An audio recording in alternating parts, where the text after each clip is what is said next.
Yo! What's up? Good morning mga pre! Alright, kamusta? Kamusta kayo, no? Kamusta na yung mga pakiramdam nyo dyan, no? Mga kalituhan nyo, no? Mga sintomas nyo na nagpapahirap pa sa inyo, no? Nagpapahirap pa ba? Or may ginagawa ba kayong pagbabago sa sarili, no? Di ba? Ang init. Pawis na. So, ayan. Last time, may nabanggit ako about sa mga triggers, no? Or mga nagpapa-anxious sa akin, no? Noon at ngayon. So, yun. Ayun na itatopic natin ngayon. So, intro. J Bonfire. J Bonfire. J Bonfire. So, yun na nga no, mga pre, no?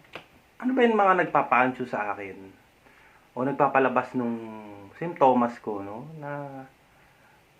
Kasi all in all talaga yan is behavior na, no? Nauuwi na siya sa behavior. Nakasanayan ko na kapag may naramdaman ako, automatic na nag-aano na ako, no? Tawag ito. Nagkakaroon ako ng kakaibang pakiramdam, no? So, yun. Unahin natin sa mata, no? Nag-scroll ako sa Facebook, o sa TikTok, or sa, YouTube. Minsan nakakapanood ako ng mga disaster, mga calamity, ganyan. Minsan sa mga patayan, sorry sa word, patayan, mga sakit, yan, mga aksidente, mga nakakatakot, nakakagulat, yan. Nanonood pa lang ako noon, pinapanood ko pa lang. Wala pa sa actual, pinapanood ko pa lang yun. May lumalabas na kagad sa akin. So, ganun siya. Ganun ang lakas ng isip ko, no? Na nagkakaroon na kagad ako ng future na mangyayari to. Ito na yun. Kumbaga, ito na yung magiging totoo to. Ganun. So, may lalabas na sa akin na pakiramdam. Ganun kalakas ang anxiety pagdating sa, no? Lalo na pag sensitize ka na. All in all kasi talaga, sensitize ako noon. Sobrang konting bagay nagiging na kagad sa akin. Parang big deal na kagad sa akin. Ganon siya kalakas, no? Kung kayo man ngayon, no, hindi niyo paliwanag yung pakiramdam niyo, no? Ito na yun, kapatid. Kasi nga, sa lahat-lahat, no, pinagtaka ko rin yun, eh. Sabi ko, bakit ganito? Bakit konting bagay lang na hirapan na kagad ako huminga? Wala naman akong ginagawa, di ba? Kasi meron mga time na wala namang physical symptoms, pero nakakaramdam ka ng anxiousness, no? May mga ganyan, eh. Kasi vlog ko rin yan. So, yun.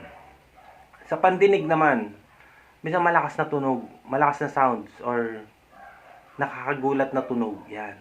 Bigla lang kakabog yung dibdib ko yan. Yung kabog ng dibdib na yun, aakit na dito, isipin ko na kagad na, bakit ganun? Tapos maiko-connect ko na siya dito sa dibdib ko na hirapan na ako huminga. So, magtutuloy-tuloy yung mga ilang minuto. Hanggang sa kumalma na siya. Mga 1-2 minuto. Hirapan ako huminga. Ba't ganun? Sabi ko. Doon ako nagtaka. Bakit may lumalabas na ganito sa akin? Yun. Sa katagalan ng paghahanap, no? Yun na, natagpuan ko na. Yun.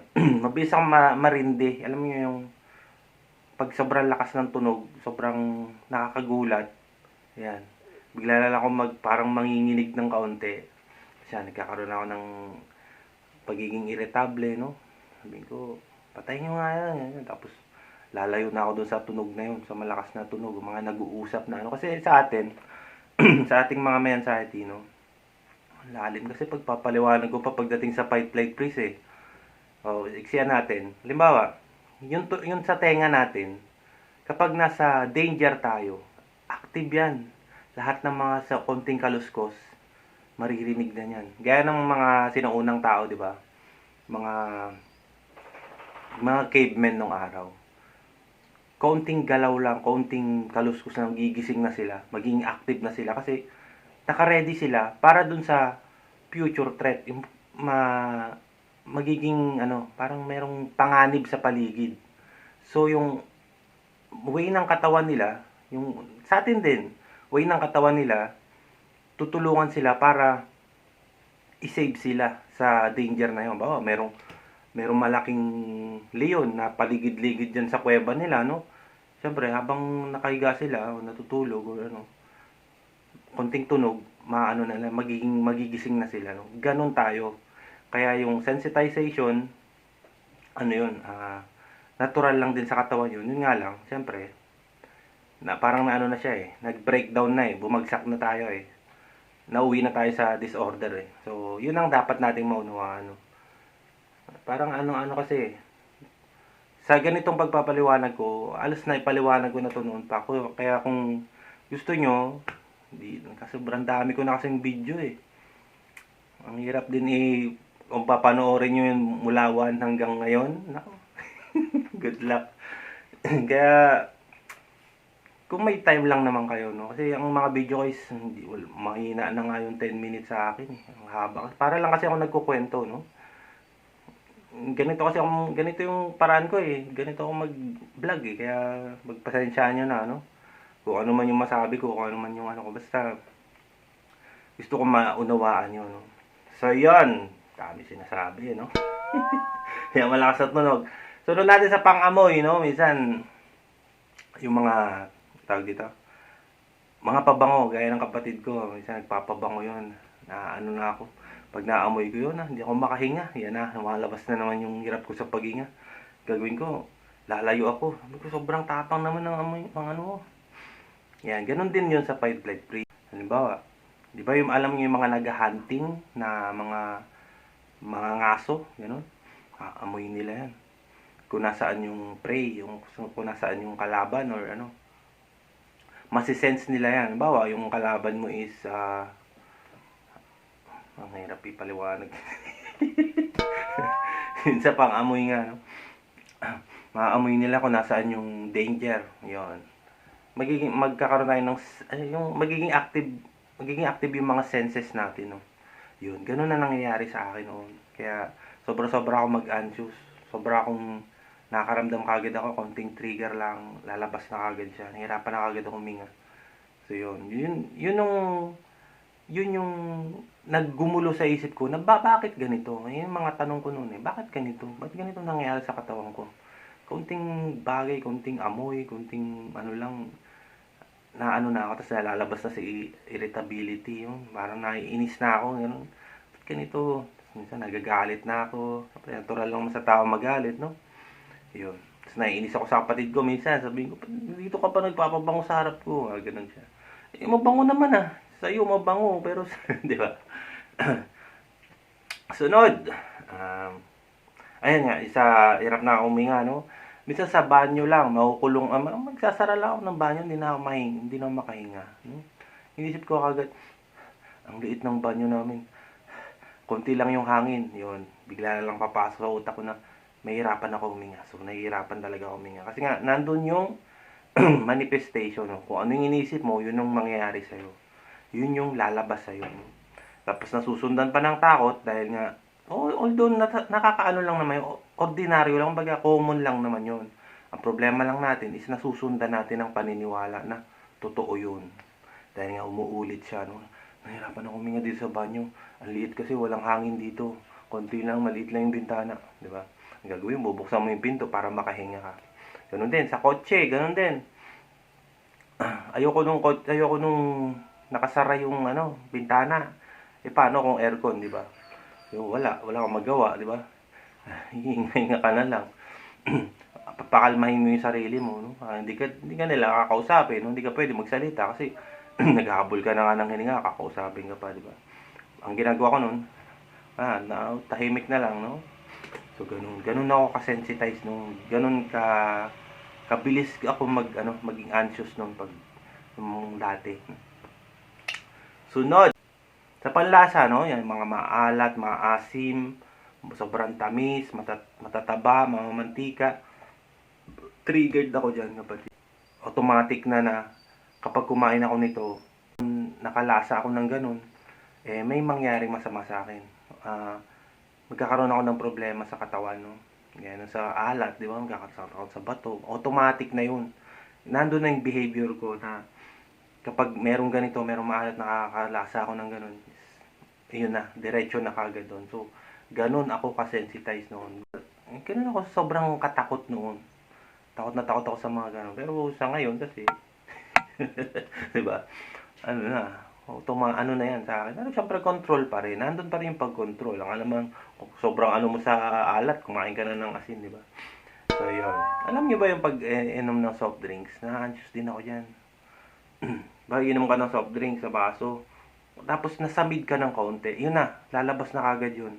Siyempre, pag iinom ka ng soft drinks, di ba, mayroong timing yan eh. Hindi naman basta lalaguking yan eh. Kasi di ba, siyempre may acid, tapos merong yung tamang paglunok, tamang pag-inom, di ba, ng soft drinks, di ba. Papadaanin mo pa talaga, hindi na, para lasang-lasa mo, di ba. Yun, minsan, nagkakaroon ako ng ano, lalo pag sobrang lamig, di ba. Minsan, pag may yelo, hindi mo naman pwede nilagukin na ano yun, sobrang lamig, di ba. So, doon ako, pag nasamid ako ng kaunti, automatic yun. Kakabahan na ako nun. Ganun ako kaano nun. Sabi ko sa inyo, yung mga pinagdaanan ko noon na napakahirap, no? Kaya nga, laking tuwa ako din nung nalaman ko yung mga binabahagi ko naman sa inyo, no? Although, meron man sa inyo na hindi kagaya ng sa akin, hindi naman ganun masyado, no? Pero ito na rin yun, kumbaga, mas parang sobra kasi yung nangyari sa akin nun. Sobrang sensitized ko talaga nun. Sa pakiramdam naman, no, minsan pag sa sobrang lamig, ayan, nakabahan na rin ako niyan pag sobrang lamig. Minsan pag sinusundo ko, ayan ako, sobrang init. Yan, isa pa rin yan. Nakabahan na ako niyan, biglang manginginig ako. Biglang may parang malalambot na, hindi ko mapaliwanag na kilabot na lalabas sa akin. Tapos yan, nakakabahan na ako. Ginagawa ko yan, humihinto talaga ako yan. Teka lang, ganun ako. Tapos hinga-hinga, okay na. Mga ilang ano lang. Ganun kasi, ganun ako noon ka, hirap talaga ako. Pero, dahil nga sa tulong ng kaalaman na nalalaman ko, tinutuloy ko talaga siya. Kaya sabi ko sa inyo mga kapatid, no, ituloy nyo lang kung ano yung gusto nyo, no. Kumbaga, yung mga nararanasan yung hirap, mga pagpipigil, no. Dahil nga, parang na ano na kayo eh, parang ang tawag dun, na trauma. Hindi naman na trauma eh. Nadala, parang ganun.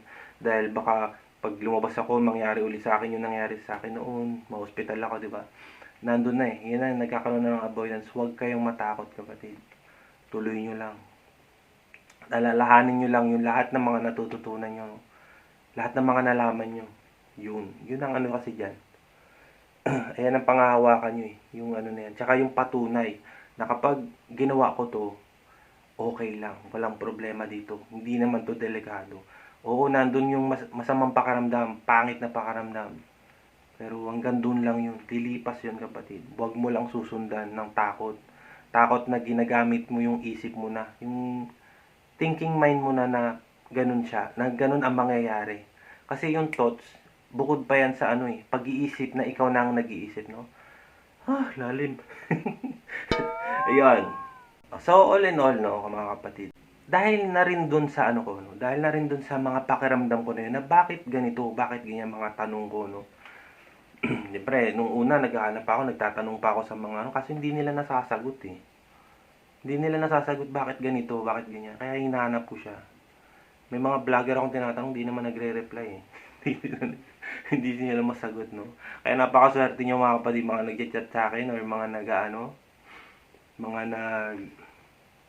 mga nagtatanong, nagko-comment, no, nasasagot ko kayo na kahit papaano, no. Napakaswerte nyo na. Kasi ako dati, hindi nila masagot-sagot yung mga tanong ko eh. Parang hindi ko alam kung may iwas ba, o hindi nila alam, or iba sila sa akin. Yun, ganun ang nangyari kasi sa akin. Kaya, ang ginawa ko, ako na lang, sabi ko. Ako na nga lang. Ako na nga maghanap. Yun, hanggang sa natuklas ako, nahanap ko na. Sulat, sige, sulat. Hanggang sa, yun na. Dito na tayo sa pagbabahagi naman ng mga kaalaman na natutunan natin, no. Thankful, no, kasi dumating na ako sa ganitong point ng ano ko, no, pag na-recovery ko, no, na nakakapagbahagi naman ako sa inyo kahit papaano, no.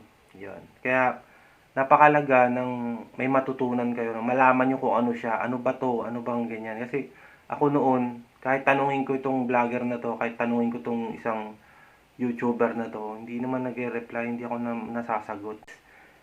Yung paraan ko, nang nangyari sa akin, is nagawan ko ng paraan. No? Nagawan ko ng solusyon yung problema ko pagdating sa ganito nga sa anxiety.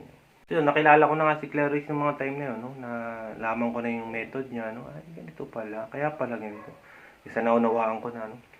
Siguro naman, kung marami na kayong napanood na video ko, no? Siguro naman naunawaan nyo na kung ano yung mga na nadadaldal ko dito, no? Mga na binabahagi ko sa inyo. No? So, may tanong ako, no? Ano bang nagpapaancho sa inyo? Ano bang nagtitrigger? Ano ba yung bakit ba lumalabas, no? Yung mga hindi mo paliwanag na pakiramdam mo, bakit pa ulit-ulit, no? Yan yung mga tanong ko. No? So, na makapag-comment kayo, no?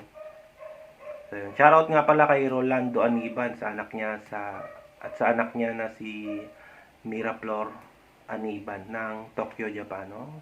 Special shoutout pa to, ha. So, yun, maraming salamat mga pre, no? Sana may nag-gets kayo kahit kaunti o makatulong man lang, no? Or malaman nyo na kung ano ba yan, ano? Bakit nangyayari sa iyo yung ganyan, no? Bakit may lumalabas kahit wala namang ano, di ba? Ito mga naisulat ko dito is ilan lang sa ano kasi pag sinulat ko lahat na napakarami. Merong mga simple, merong mga uncommon, merong mga weird na pakaramdam, no? Weird na simptomas na nagpapatrigger talaga, no? So, yun. Ilang mga pre, maraming salamat sa inyong pakikinig sa akin, no? Sana nagtuloy-tuloy na yung paggaling nyo, no? Sana itong way ko kung paano ako magsalita, paano ako magpaliwanag sa inyo, maintindihan nyo, no? Tsaka makatulong sa inyo, no? Na bumukas yung isip nyo about sa totoong nangyayari sa inyo. Kasi hindi ko naman matanong kung ano yung ano nyo, no? Kayo na rin ang makakasagot niyan, kung ano yung pinagmulan, ano yung simula. Kasi merong mga tao na dahil sa trauma, dahil sa aksidente o mga near-death experience nila, no? Yung iba naman sa stress na noon pa nagpatong-patong ano, di ba? So yun, hindi ko na maano yun. Kayo na lang din makakasagot nun kung saan ba nagsimula, paano ba nagano. Binabahagi ko sa inyo is ito yun. Ito na yung alam kong bubukas o magsasagot sa mga tanong nyo, no? Yan. Maraming salamat mga priest. Sana may nag-gets kayo kahit kaunti sa ating vlog, no? Maraming salamat. Adios.